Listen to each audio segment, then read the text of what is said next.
Hola, hola. Gracias a todos porque hemos llegado hasta este episodio número 32 juntas.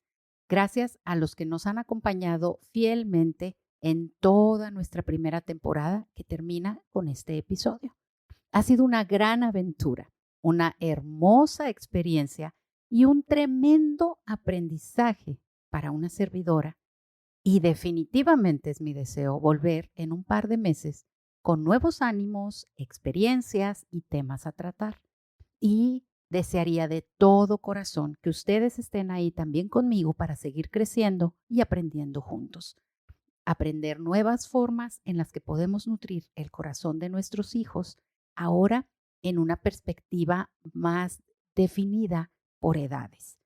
Así es que por ahora les pido que sigan escribiéndome y que compartan con otras personas estos programas. A lo mejor este, hay alguno que que no has podido escuchar, a lo mejor hay alguno que dices, necesito volver a escucharlo porque realmente no lo asimilé bien o cualquiera de esas cosas, y para eso es esta pausa, que además se da durante las fiestas navideñas, por lo que seguramente vas a tener muchas otras cosas, compromisos y pendientes.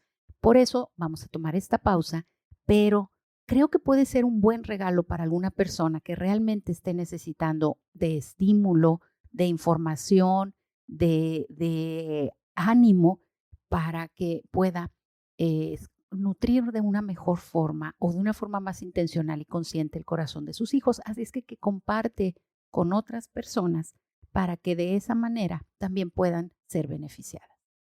Pero bueno, ya entrando en materia, como les comenté en redes sociales, este programa va a ser un poco diferente porque va a estar basado en las cosas que ustedes me han ido platicando, preguntando, recomendando, comentando ya sea personalmente o a través de mensajes y de estas redes sociales a través de las que nos hemos estado comunicando. Por obvias razones, va a haber detalles e información que no puedo darles, pero la intención es comentar estos casos, estas situaciones, estas dudas, para que si tal vez alguna otra de ustedes está pasando por algo similar o va a pasar por algo como esto en el futuro, pueda verse beneficiada.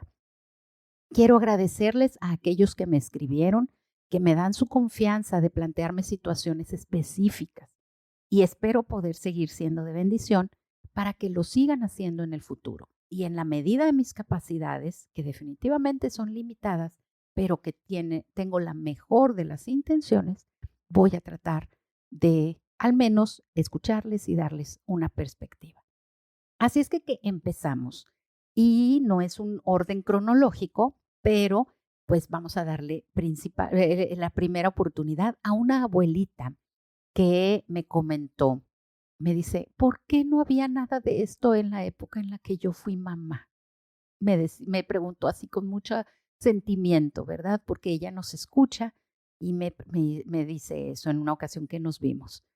Y bueno, algo de lo que yo le respondí, de lo que te comento a ti, es que yo creo que la sabiduría para ser padres viene de Dios, no viene de la época y no viene de las personas. Él siempre nos da la sabiduría y la da a manos llenas a todo el que se la pide y a todo el que reconoce que la sabiduría de Dios es algo valioso y necesario. Así es que de alguna forma todos estos consejos que hemos hablado siempre han existido, principalmente en la Biblia, que es el manual de vida que nos dejó el Creador de la humanidad. Y luego, porque de alguna manera, pues estos consejos se van pasando de generación en generación con la forma y los consejos de las abuelas y de los famosos dichos, que muchos de ellos están basados en proverbios, precisamente. En alguna ocasión hice yo una especie de estudio, programa, juego, en donde veíamos cuántos dichos, al menos mexicanos, ¿verdad? Que somos muy famosos por tener dichos para todo, están basados en la palabra de Dios. Pero bueno, por otro lado, sí, sí es verdad que la sociedad actual busca mucho más explicaciones y razones que en otras generaciones pasadas. En las generaciones pasadas tal vez solamente replicaban el patrón que vieron en sus padres cuando estaban en el hogar y no había todo este cuestionamiento, todo este interés por el descubrimiento del trasfondo de las cosas, ¿verdad? En ese sentido, pues sí, sí hay muchas más novedades que en otras generaciones, pero más bien yo creo que ahorita las tenemos un poco más deshebraditas o disponibles de lo que existían en generaciones pasadas. Pero la sabiduría de Dios siempre ha existido. Y en ese sentido, te voy a compartir una vez más un concepto que en algún episodio ya les dije y que aprendí yo de mi esposo. Y el concepto es la abstracción sin juicio.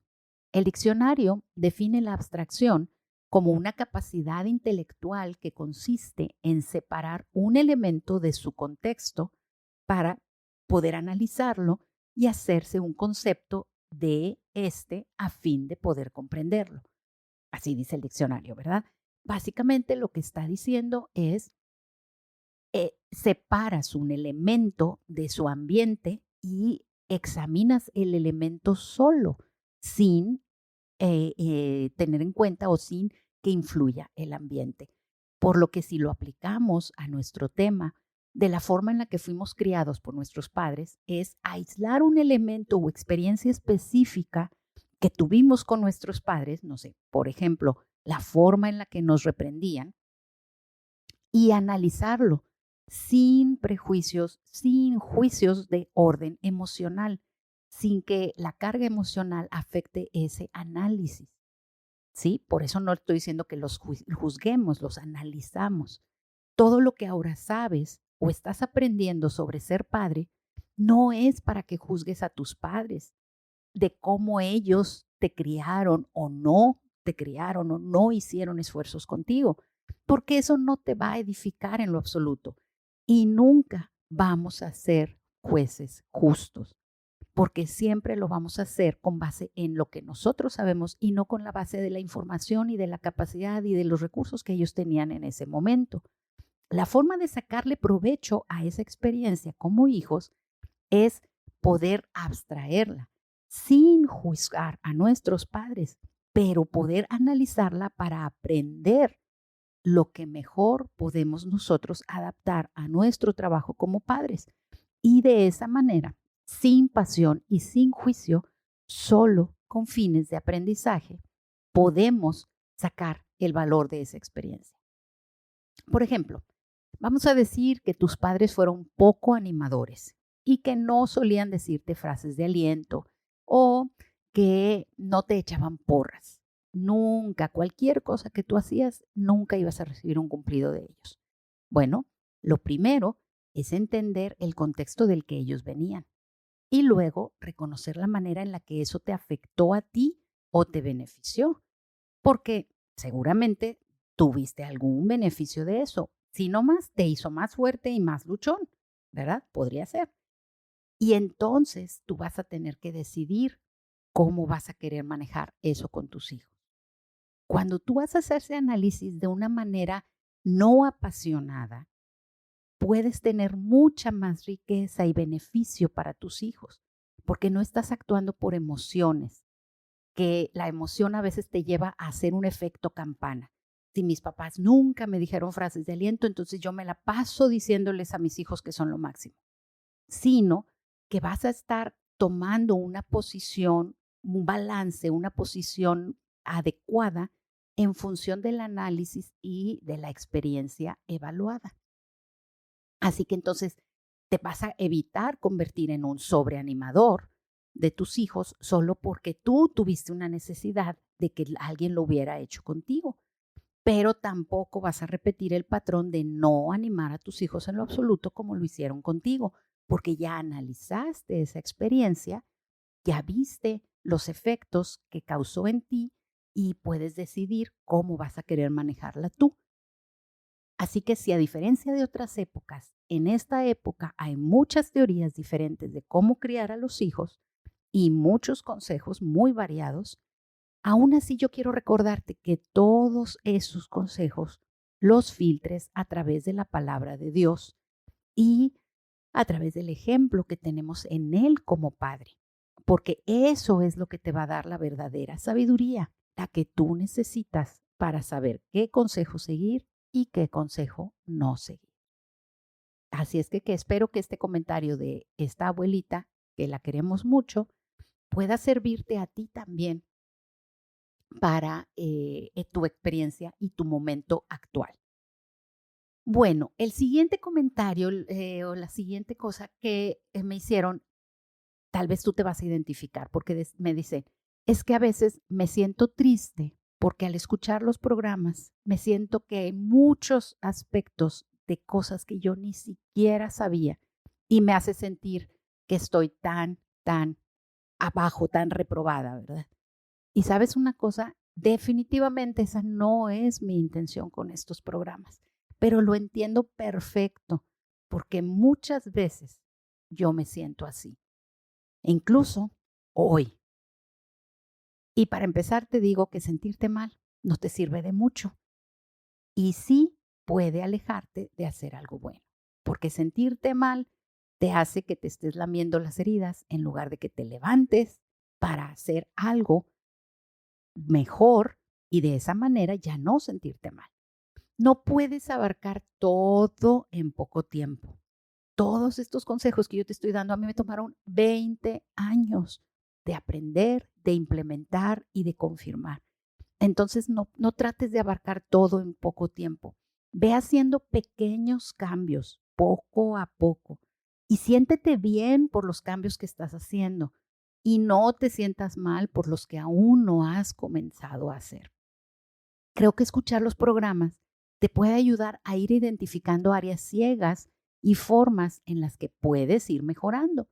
Pero por favor no te dejes apachurrar porque dentro de 10 años vas a desear haber comenzado con esos pequeños cambios ahorita en lugar de sacarle la vuelta solo porque te hace sentir mal.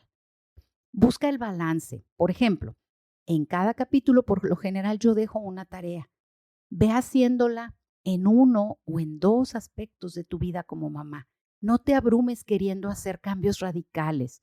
Si no es posible o no es necesario, no te abrumes con eso, pero no dejes de hacer pequeños cambios constantemente. Eso te va a llevar a un lugar mucho mejor del que estás actualmente. Así es que ánimo, ánimo, por favor. Y siempre estoy a tus órdenes en cualquier aspecto específico si tú quieres hacer algún comentario o alguna pregunta específica de algo en lo que no estás entendiendo o no estás pudiendo lograr ese cambio. Bueno, aquí viene otra que me dice esto una mamá. Dice, siempre quise ser mamá y estar en casa para cuidar a mis hijos, pero en mi mente era muy diferente a lo que es ahora en realidad. Me siento mal porque no sé jugar con mis hijos varones. Son muy diferentes a mí, tanto en sus juegos como en su personalidad. Y a veces me siento muy escasa, muy falta de esa capacidad de estar con ellos. Bueno, a esta mamá que con tanta sinceridad me comenta esto, yo le digo que no te preocupes, aunque fueran del mismo sexo que tú, o sea, aunque tú tuvieras niñas, hay veces en las que son muy diferentes en muchas formas. Yo fui la única mujer en mi casa, así que no jugaba mucho como niña. Era más bien jugar en el patio, en la calle, con mis hermanos, con los vecinos, que casi siempre eran hombres. Así que cuando mis hijas llegaron al momento de jugar, eh, yo no sabía cómo hacerlo del todo. Tuve 2 vecinas que, bueno, he tenido que estar recordando todas esas experiencias con ellas porque ellas eran 2 y eran hermanas. Entonces, muchas veces recuerdo la relación de ellas y es lo que me ayuda con mis propias hijas, porque yo nunca tuve una hermana, entonces no sé criar hermanas, pero eso no es ninguna excusa. Así que el consejo que te puedo dar es pide ayuda. En mi caso, fueron mis sobrinas, que eran varios años más grandes que mis hijas. Ver a mis sobrinas jugar permitió que mis hijas fueran aprendiendo a jugar y a mí me permitió aprender a cómo jugar con mis hijas en mi casa. y tal vez mis sobrinas se van a enterar a través de este programa, pero ellas fueron una bendición porque yo veía cómo jugaban cuando yo iba a visitarlas y ellas jugaban con mis hijas y yo aprendía. Así es que pide ayuda. También en mi caso particular, me hacía mucha falta la imaginación para hacer historias, para hacer voces. No, no, no, no, no. O sea, me sentía la más ridícula del mundo.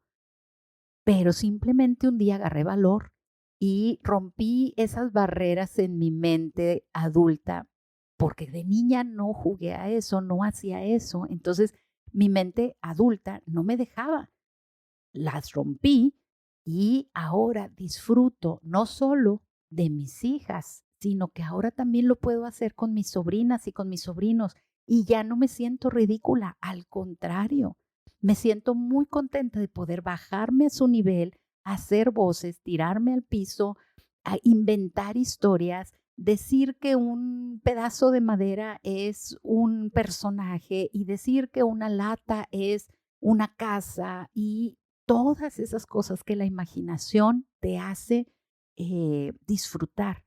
Así es que ánimo, no digas, ya como no soy así, nunca voy a poder.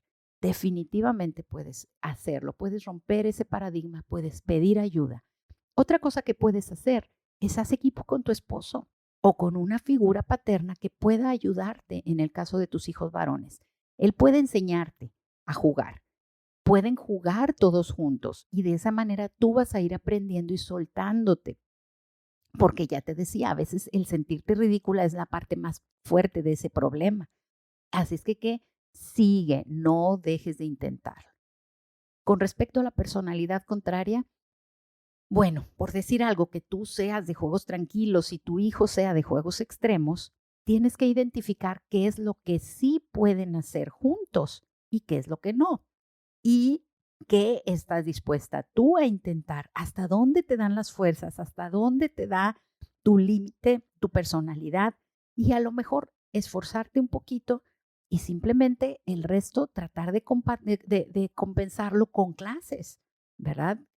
Los metes a clases de escalar o a clases de esto y del otro, en donde alguien más satisfaga esa necesidad intrépida que pueden ser o esa necesidad de hiperactividad que puedan tener tus hijos y tú te pones con ellos en las partes más tranquilas y a lo mejor un poco más allá de tu paradigma de juegos tranquilos y entonces van haciendo ahí, encontrando puntos de convergencia en lugar de puntos opuestos.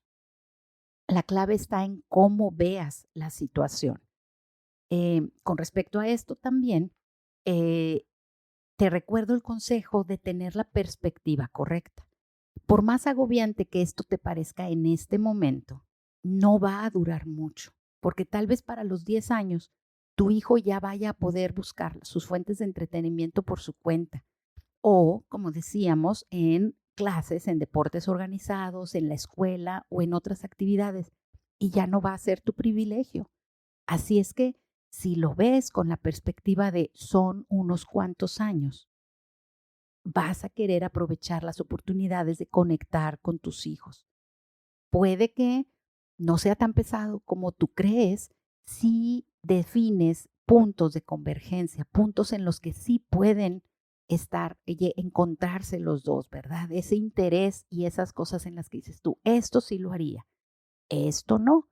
Para esto voy a buscar apoyo en otra parte. Pero definitivamente cuando tú lo ves por el lado de van a ser unos cuantos años, tu perspectiva cambia y tus ganas se renuevan. Así es que querida mamá, espero que esto te ayude con esta situación particular que estás viviendo. Ok, otra mamá, algo similar, fíjense qué curioso, me decía, anhelaba ser mamá, batallé mucho para lograrlo y ahora me la paso remilgando y quejándome todo el tiempo. Soy de lo peor, me dice ella. Y bueno, no sé, no sé si quiero o no que te identifiques con ella, pero sé que muchos de ustedes tal vez se identifiquen en algún momento con eso. Yo creo que a mí me pasó definitivamente también. Creo que tal vez cuando se me juntaron tres era un momento en el que decía, tengo 2 manos y tengo 3 hijos, así es que algo estoy dejando de hacer y me sentía muy mal. Pero bueno, te recuerdo y bueno, tal vez no deba de recordártelo, ¿verdad? Pero simplemente lo digo, ser mamá es muy difícil y cansado. No te dejes engañar por las redes sociales, por las películas y las imágenes románticas que ves. Eso es solamente una pequeña realidad, pero la mayor parte del tiempo es agotador y muy frustrante en el corto plazo. Yo les he platicado de las innumerables noches en las que yo terminaba llorando en mi cuarto a oscuras y preguntándole a Dios si realmente Él creía que yo fuera capaz de ser mamá de esos 3 pedacitos que a veces me sacaban de mis casillas. Me sentía tan abrumada por la responsabilidad. Me agotaban las luchas de poder que tenía con ellos, las discusiones para que hicieran lo que debían, hasta lo más mínimo era una discusión. Y me cansaba mucho físicamente porque no podía descuidarme ni un solo momento. Por varios años yo me sentí muy drenada. Casi, digamos que el 90% del tiempo yo me sentía drenada, sentía que tenía que estar siempre en alerta, ¿verdad? Como los médicos en las guardias. Así es que creo que aquí podemos recordar lo que dijimos en alguno de los programas de esta temporada. Es bueno que te preguntes, ¿por qué te quejas o por qué te exiges tanto? Tal vez estás viviendo en función de tus hijos porque quieres que parezcan perfectos. Y no sé, capaz que también lo haces con tu marido. Y lo haces porque entonces eso te hace a ti ver como la mamá perfecta. Y sabes qué, eso sí, de verdad es agotador. Además de que no puede durar por mucho tiempo, porque ni tú eres la mamá perfecta, ni tus hijos son los hijos perfectos, ni tu marido es el marido perfecto. Entonces tratar de mantener esa imagen, esa pantalla, esa figura es tremendamente agotador y va a llegar un momento en que se va a caer todo. Tal vez si dejas de creer que serás la mamá perfecta en función de lo que otros ven en tus hijos y dejas de presionar un poco a tus hijos para que den una imagen de perfección y te enfocas más en lo que puedes lograr en el largo plazo, tu nivel de estrés y de exigencia van a disminuir mucho. Y eso te va a ayudar a que ya no estés quejándote todo el tiempo y puedas disfrutar un poco más la etapa que estás viviendo. Ahorita, lo que tú y tus hijos deben de parecer es una familia que está en proceso de educar y enseñar a sus hijos, que está en el proceso de que ellos vayan aprendiendo modales, valores, formas, costumbres y demás. No siempre lo vas a lograr, no siempre lo van a saber, pero están en el proceso de trabajarlo. Y repetí intencionalmente la palabra proceso varias veces para que esta resalte, porque esa es precisamente la etapa de vida en la que estás. Estás en el proceso de formación. Entonces, no esperes que las cosas siempre salgan bien y siempre se vean como si ya fuera el resultado final, porque no es la etapa del resultado final. Estás en el proceso de formación, en el proceso de trabajo, de moldeo o como tú lo quieras llamar. Y aquí les puedo platicar una anécdota que a mí me ayudó mucho a darme cuenta de eso. Un día estábamos en un evento de la iglesia y teníamos un proyecto, bueno, la iglesia tenía, ese lugar en el que estábamos tenía un proyecto de construcción, por lo que había montones de arena y de tierra ahí en los alrededores. Y tú sabes lo que eso significa para un niño de 4 o 5 años, que en ese tiempo era la edad que Caleb tenía. Y obviamente la tierra era mucho más atractiva que estar en un culto de adultos. Yo estaba tratando de retenerlo en el culto, y de distraerlo, etcétera. Pero llega un momento en que un niño ya no puede, 4 o 5 años, ya no más no. Y él deseaba salirse a jugar. Y en eso se me acercó un querido y sabio tío y me dijo, sobrina, es un niño, es normal que se porte como niño, déjalo que se vaya a jugar. ¿O lo vas a enseñar a reprimirse de lo que es natural por hacer lo que te haga quedar bien a ti? Nadie debería esperar que un niño se porte como adulto. Un niño que se porta como adulto no habla muy bien de los papás como tú quisieras pensar. Después de que él me dijo esas palabras, y yo inmediatamente solté a mi hijo y ni tardo ni perezoso se fue corriendo a los montones de tierra. Pero aprendí una gran lección. Estoy en el proceso de enseñarlo a obedecer y a estar donde debe estar, cuando debe estar. Pero cuando no hay algo claramente establecido para los niños de su edad, y en esta ocasión no había atención para niños de su edad, entonces no tengo que presionarlo a que se porte como lo que todavía no es. Ese día, mi hijo terminó con tierra hasta en partes que no me explico cómo les llegó la tierra. Pero él se la pasó genial y disfrutó de ser niño. Más adelante vino el tiempo en el que los montones de tierra pasaron a segundo plano y hoy, bueno, hasta le saca la vuelta, ¿verdad? No se quiere ensuciar los zapatos, no quiere ensuciar su carro y todo. O sea, los montones de tierra dejaron de ser un problema para mí. Pero en el momento que esos montones de tierra eran lo máximo para mi hijo, hubo alguien que me dijo, déjalo, dale oportunidad de ser niño. Así que en pocas palabras, te digo a ti, reevalúa si estás exigiéndote de más.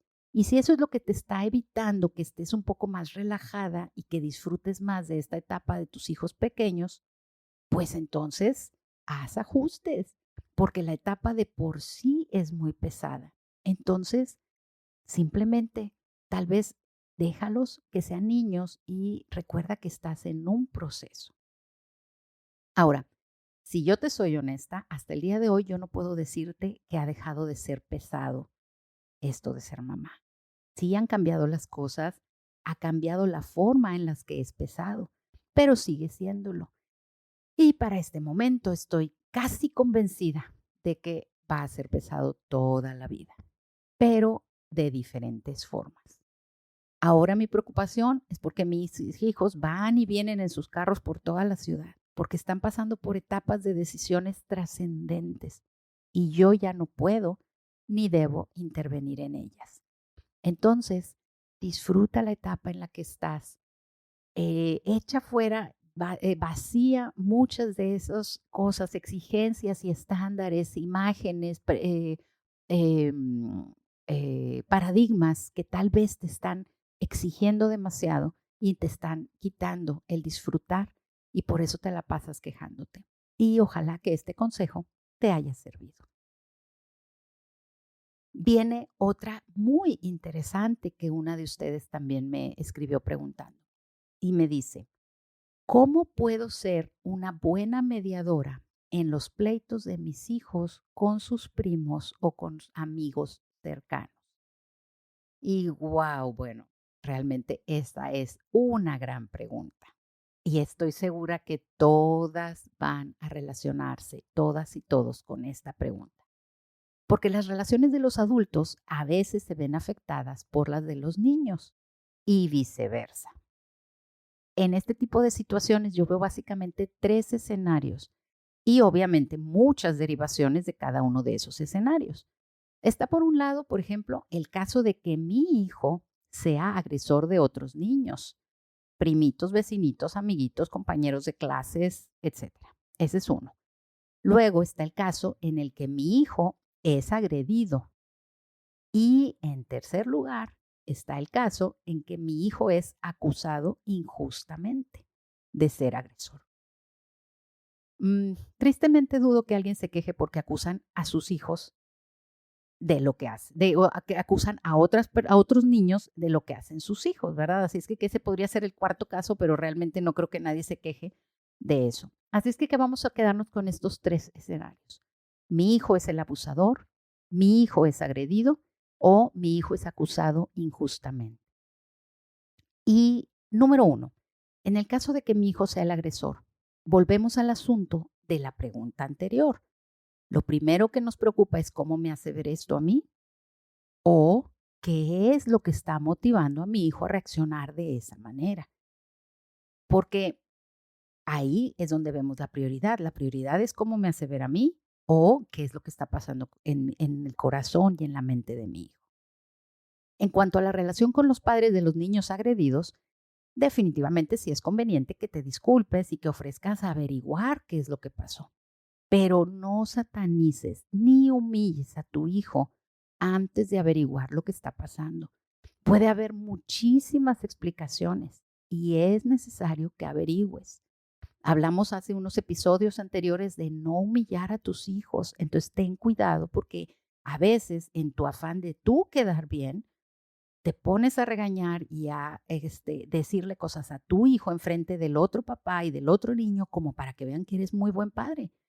Pero pues a lo mejor si te pones a averiguar resulta que no eran las cosas como parecían y ya lastimaste a tu hijo. Así es que sin liberarlo y sin decir mi hijo nunca haría nada mal y mi hijo es un santo, averigua antes de actuar. Puede ser que tu hijo, por ejemplo, esté viendo algo en casa que está reflejando de esta manera o en algún otro lugar donde pasa tiempo. Puede ser una reacción de impotencia al sentirse incapaz de relacionarse con estos niños o al sentirse menos frente a niños más grandes o más hábiles y entonces agrede porque es una reacción de impotencia. Puede ser que sea una reacción de defensa ante agresiones pasivas que tengan otros niños hacia ellos, ya sea burlas o algunas cosas. A veces los niños no se dan cuenta lo crueles que pueden ser con otros que son más débiles. Así es que averigua. Por ejemplo, puedes observar a tu hijo sin que él se dé cuenta en su interacción con otros niños, incluso grabarlo. Obviamente vas a tener que platicar con él y averiguar qué es aquello que detona esa conducta agresiva, porque siempre va a haber una mezcla de factores internos y externos. Los internos como lo que decíamos ahorita, la frustración, la incapacidad, la necesidad de atención, etcétera. Y esas son cosas con las que tú puedes ayudar a tu hijo a trabajar personalmente para resolverlas. Los factores externos, por otro lado, pues rara vez están bajo nuestro control. No vamos a poder evitarlos siempre porque pues definitivamente no están bajo nuestro control, como se los decía ahorita, ¿verdad? Los factores externos es si mi hijo tiene que estar en una clase con niños más grandes, si el primito o el vecino es un niño por definición o por costumbre abusivo o imponente o qué sé yo, exigente o algo que intimide a mi hijo. Todos esos son factores externos, pero son factores que yo puedo utilizar para enseñar a mis hijos a sobreponerse, a adaptarse, a entender que hay cosas que no pueden cambiar y que deberán aprender a manejar o incluso a defenderse, ¿verdad? En un momento dado. Alejar a tu hijo de situaciones que él no puede cambiar no siempre es la mejor solución, al menos no de primera instancia. Definitivamente tienes que protegerlos de peligros, pero primero tienes que enseñarles a enfrentar esos peligros, a manejarlos, no a huir, al menos no a huir como primera opción. Así es que pídele a Dios que te dé la sabiduría para distinguir entre lo que tú puedes y no puedes cambiar, entre lo que debes enfrentar y lo que debe evitar. Esto en el caso de que tu hijo sea el abusador. En el caso de que tu hijo sea agredido, pues aplica básicamente lo mismo, pero a la inversa. Es decir, no victimices a tu hijo. Averigua si no es acaso que él esté provocando estas reacciones consciente o inconscientemente, ya que ese puede ser un problema potencial que es, pues de una vez mejor averiguar cuando ellos son pequeños. Por ejemplo, si tu hijo es de los que provocan, ¿verdad? Como dicen el dicho, tira la piedra y esconde la mano. Necesitas averiguar eso. Si ya tienes muy claro que no lo ha provocado, que tu hijo no es el que lo ha provocado, entonces es momento de enseñarlo a que lo detenga, a que desaliente la mala conducta de otros hacia él o hacia ella, a no dejarse, pero sin agredir. Porque si tú estás condenando la agresión del otro, tú no le puedes decir a tu hijo la forma de resolver la agresión del otro es agredirlo tú. Eso simplemente va a escalar. Nuevamente, aquí entran los factores internos y externos. Tus hijos deben de aprender a manejar diferentes personalidades. Y no que tu hijo tenga diferentes personalidades, sino que tiene que enfrentarse a otros niños con diferentes personalidades. Y sobre todo, cuando es una relación familiar con la que van a tener que convivir constantemente. Cuando es eso, ya sea con familia o con amigos o con vecinos, que definitivamente, a menos que te cambies de casa, no hay forma de que dejen de interactuar o de convivir, deberán aprender a tolerar, a detener y a denunciar de la manera y en el momento adecuado. Debes proteger a tus hijos, pero una de las mejores formas de protegerlos es enseñándoles a enfrentar estas situaciones de agresión y a manejar a niños o a personas, ¿verdad?, que las tienen para con ellos. Si después de intentar varias formas de manejar a estas personas y estas situaciones, el agresor sigue insistiendo y los padres del agresor no hacen nada al respecto, tal vez entonces sí es momento de retirar a tus hijos de esa relación y no exponerlos más, a pesar de lo que te pueda afectar con los papás, porque a veces esto se convierte más en un drama de papás que de niños. Bueno, en el tercer caso, cuando tu hijo es el acusado injustamente, puedo decirte que te entiendo perfectamente. Se siente una frustración y un dolor muy grandes. Y por lo general las ideas que vienen a tu mente no puedes ni debes llevarlas a cabo. Esa situación, nuevamente te invito a entender que esto es una oportunidad para trabajar en fortalecer el corazón de tus hijos.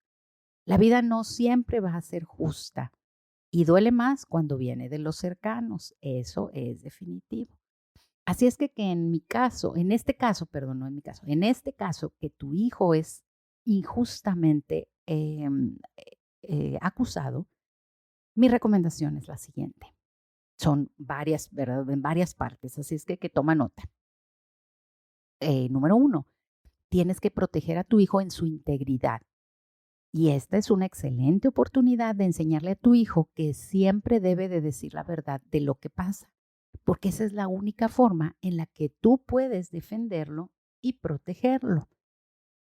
Número 2, tienes que darle herramientas a tu hijo para que sea firme al no permitir que lo maltraten, pero no puedes recurrir al maltrato para eso.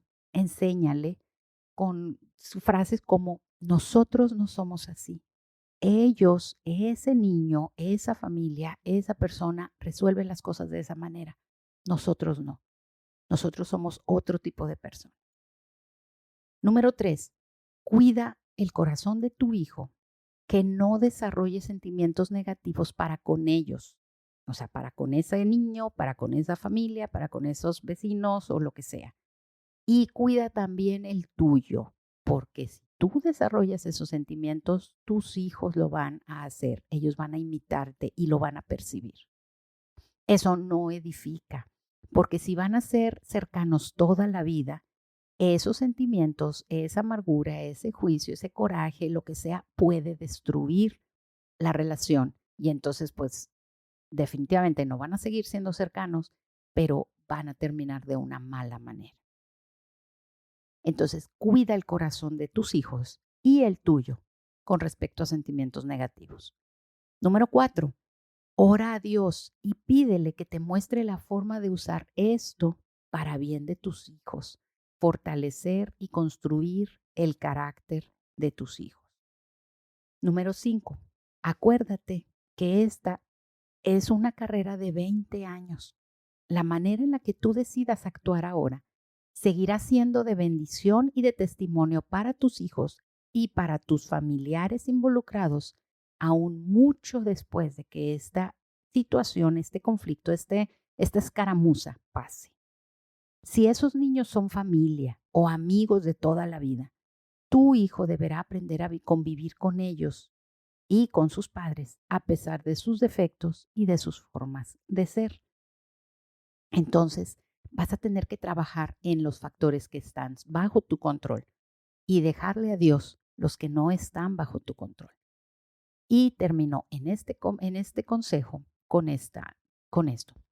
Siempre este tipo de situaciones se pueden escalar rápidamente, tanto entre niños como entre adultos, y sobre todo con relaciones que van a ser permanentes, como las de familias.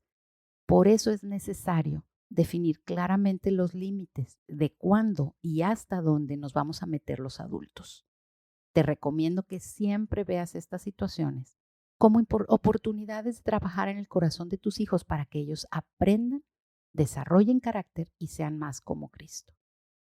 En nuestra vida familiar, con los caballeros, pasamos varias de estas situaciones, algunas muy dolorosas, otras que duraron años de, vaya, no años de que un pleito por años, no, sino que fueron muchos años de pequeños desencuentros, de pequeñas situaciones que cuando menos esperabas ya se volvían a dar. Pero hoy te puedo decir, y sé que mis hijos lo pueden confirmar, que de algunas de esas situaciones aprendimos las lecciones más valiosas que nos ayudaron a ser lo que ahora somos, tanto a ellos como personas, como a mí, como mamá y como persona. Entonces, entendamos que todas estas situaciones que se presenten van a formar y van a fortalecer el carácter y el corazón tanto de mis hijos como de mí como mamá. Bueno, sigamos adelante. Tengo otra persona que me dice, tengo un hijo adolescente y me parece que está lidiando con depresión. ¿Qué me puedes decir al respecto? Uf, tristemente este es un tema cada vez más común. Un poco a raíz de la pandemia, pero en realidad era algo que ya se estaba manifestando mucho, solo que se hizo mucho más visible en los últimos años. Es un tema muy complejo, amplio e importante como para comentarlo en este momento con tan poquito tiempo y de una forma tan superficial.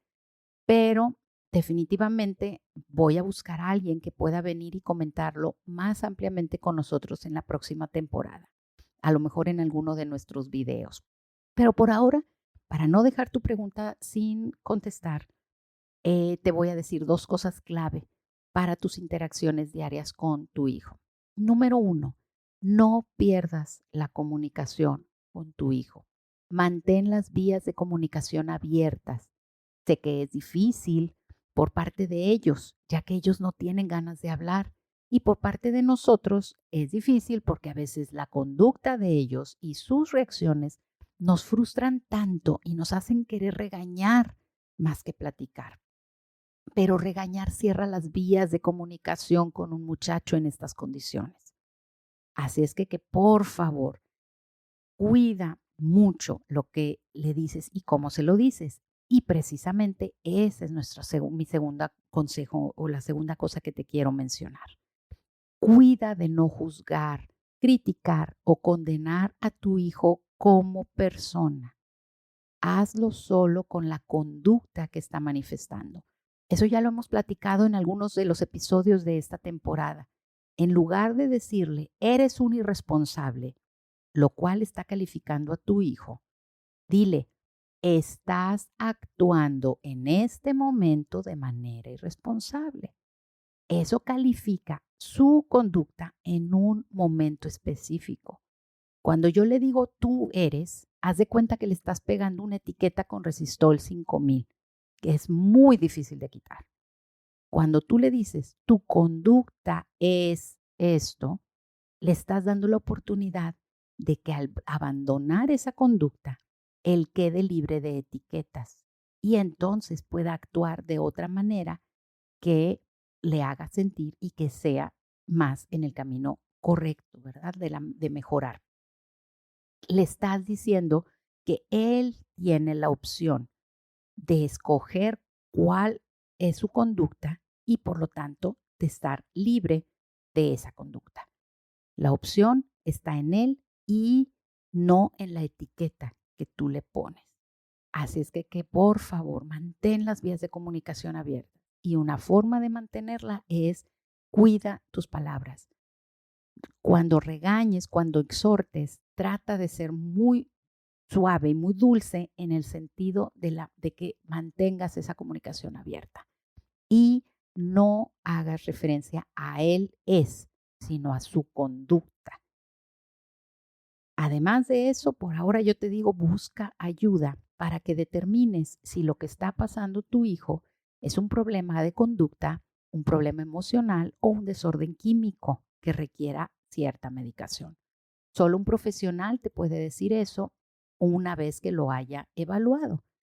Y cuando ya tengas un diagnóstico, entonces sí, comienza el tratamiento más adecuado a su situación específica y busca nutrir tu corazón a pesar de que no te dé ninguna razón para hacerlo. Acuérdate de nuestro episodio número 4 en donde hablábamos de amar a nuestros hijos aunque parezca que no quieren. Bueno, vamos con una más. Ya estamos casi terminando y esta me dice, y obviamente esta me dolió en mi corazón. Dice, soy viuda con un hijo varón en edad adolescente. Gracias por sus consejos. ¿Hay algo en especial para mi situación? Y bueno, primero que nada, quiero agradecerle por escribirme.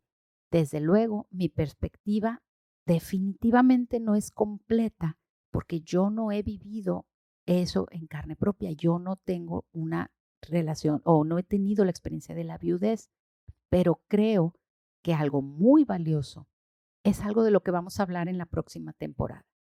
Y eso, pues estoy dándoles un adelanto, ¿verdad? Pero uno de nuestros episodios va a hablar acerca de que no te enceles de que tus hijos tengan una relación cercana con otros adultos.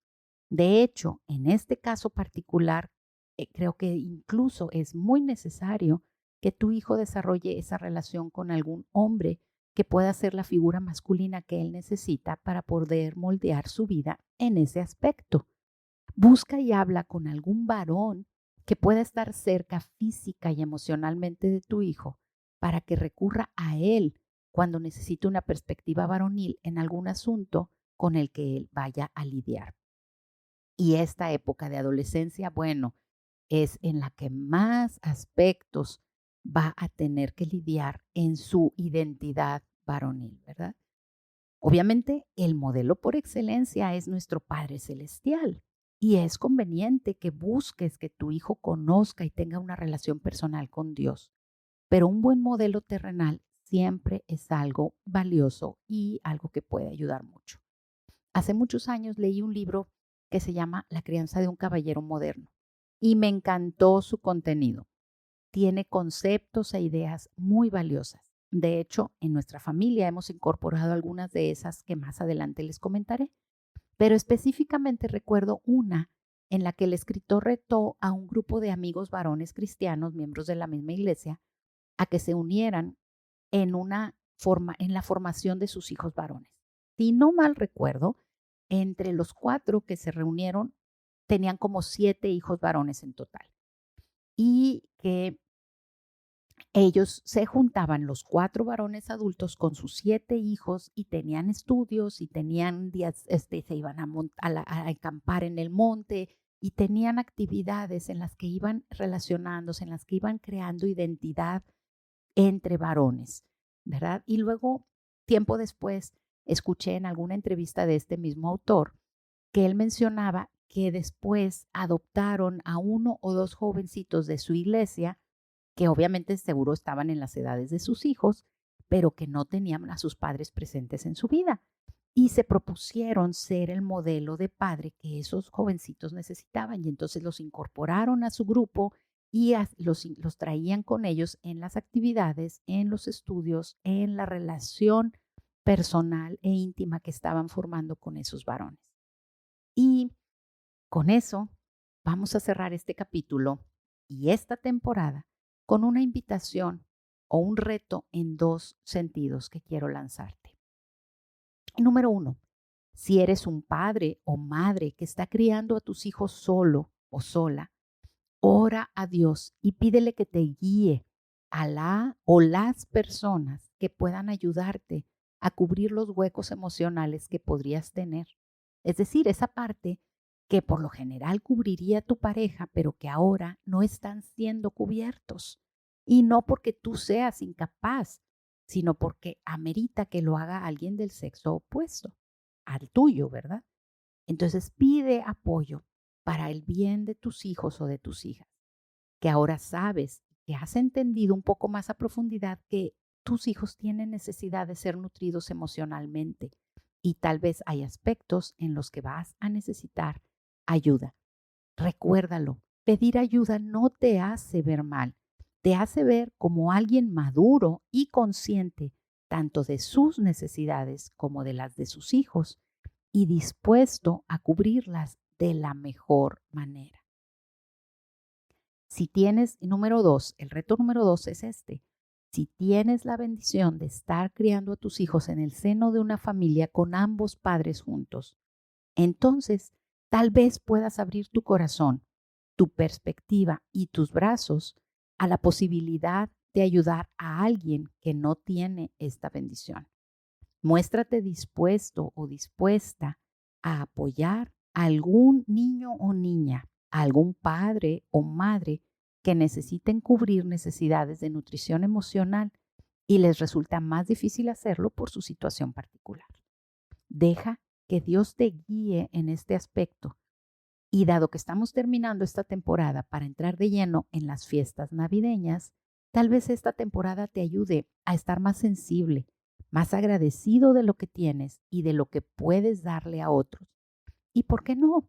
Comiences el año con el propósito de nutrir el corazón de tus hijos y de alguien más que Dios ponga en tu camino. Con esta invitación me despido por esta temporada y también con ella te doy un tip de algo que veremos al inicio de la siguiente. Pero bueno, ya dije demasiado. Por ahora, te deseo que en este tiempo de meditación, de paz, amor y buenos deseos, aproveches todas las oportunidades de sembrar amor y nutrir el corazón de los que te rodeen. Gracias por la bendición que tú has sido para mí en este año. Espero que nos sigamos escuchando el próximo año en la segunda temporada de Soy Mamá y Ahora qué.